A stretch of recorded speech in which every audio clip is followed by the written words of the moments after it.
एक गांव में एक गरीब आदमी रहता था। इसका एक छोटा सा होटल था। आने जाने वाले सभी उसी से चाय पिया करते थे। बारिशों के दिन थे, सावन सर पर था। जब भी बारिश होती तो इसकी गाहकी बहुत कम हो जाती। आज फिर बारिश का मौसम बना हुआ था। गरीब आदमी बहुत ही परेशान था। जगन भैया, बहुत परेशान दिखाई दे रहे हो। मोहन भैया, बारिश शुरू होने वाली है। मेरा होटल इतना बड़ा नहीं है जिसमें मैं चाय पीने वालों को बिठा सकूं। जगन भैया, कोशिश करके अपने होटल की जगह बड़ी कर लो। जी मोहन भैया, यही तो परेशानी है। मैं इतनी उजरत नहीं कमा पाता। इस होटल से मुश्किल से घर का गुजारा होता है।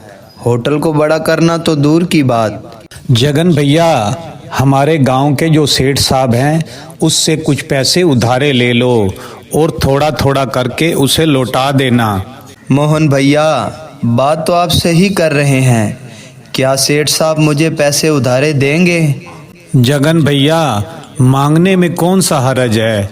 ठीक है मोहन भैया, कल मैं सेठ साहब के पास जाऊंगा और उनसे पैसे उधारे मांगूंगा।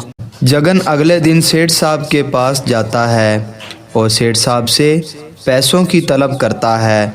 सेठ साहब, मुझे थोड़े पैसों की ज़रूरत है। अगर मिल जाते तो मैं आपका एहसान हमेशा याद रखूंगा। देखो जगन मियाँ, एहसान वाली कोई बात नहीं। जगन मियाँ, मैं तो पैसों के बदले ब्याज लेता हूँ। अगर तुम्हें पैसे चाहिए तो ब्याज देना पड़ेगा और कम अज कम मैं आपको 5,000 दूंगा और उसका ब्याज 10,000 रुपये होगा। दे सकते हो तो रकम मैं देता हूँ। जी सेठ साहब, मैं आपकी बात समझ चुका हूँ। सेठ साहब, मैं अपने घर वालों से मशवरा कर लूँ। अगर घर वाले मानते हैं तो मैं आपसे रकम उधारी ले लूँगा।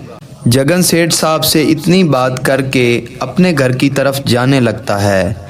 जगन सारी बात अपनी बीवी को बताता है तो जगन की बीवी जगन से कहती है, देखो जगन, मैंने तुम्हारी सारी बात सुन ली है।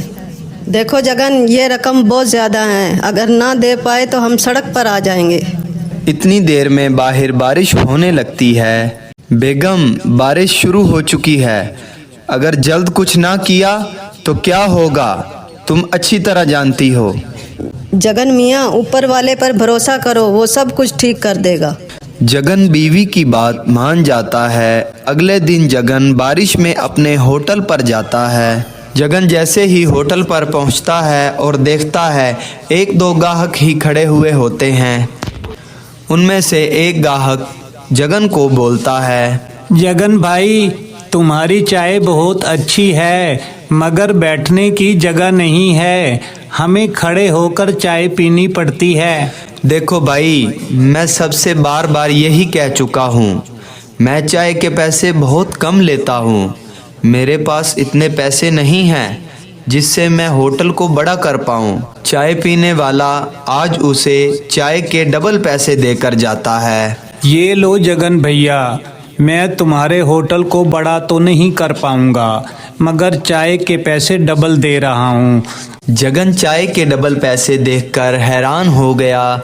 इसी तरह चाय पीने वाले जगन को पैसे ज़्यादा देने लगे।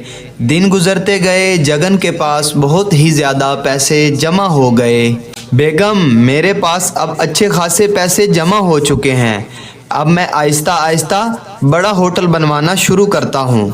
हाँ जगन मियाँ, मैं भी तुम्हें यही बात कहने वाली थी। अब तुम होटल को तैयार करना शुरू कर दो। कुछ दिनों में फिर बारिश होने वाली है। जगन अपने होटल को ठीक करने में मसरूफ़ हो जाता है। दिन भर चाय भी बेचता और चाय पीने वालों के लिए जगह का इंतज़ाम भी करता। कुछ दिन गुजरने के बाद जगन का दोस्त मोहन उसके होटल पर आता है। जगन भाई, तुमने होटल को बहुत खूबसूरत बना लिया है। हाँ मोहन भैया, ये सब आप दोस्तों की दुआओं की वजह से मैं कर पाया हूँ। जगन भैया, आज मेरी चाय तो बनती है। जी जी भाई मोहन, मैं आपको चाय अभी पिलाता हूँ। वाह जगन भाई, आज तो चाय पहले से भी कमाल है।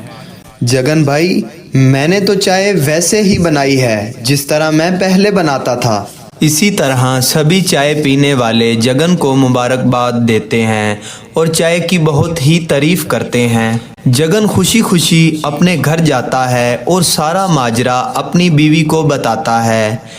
बेगम, आज चाय पीने वाले बहुत खुश थे। अगले दिन अचानक मौसम खराब हो गया और ज़ोरदार बारिश शुरू हो गई।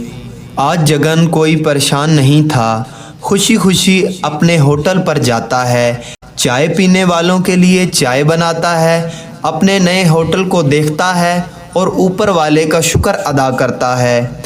दोस्तों, इस कहानी से हमें ये सीख मिलती है कि हमें कोशिश करते रहना चाहिए, इसलिए हमें कोशिश करते रहना चाहिए। कोशिश करने वाले की कभी भी हार नहीं होती और वो अपनी मंजिल ज़रूर पाता है।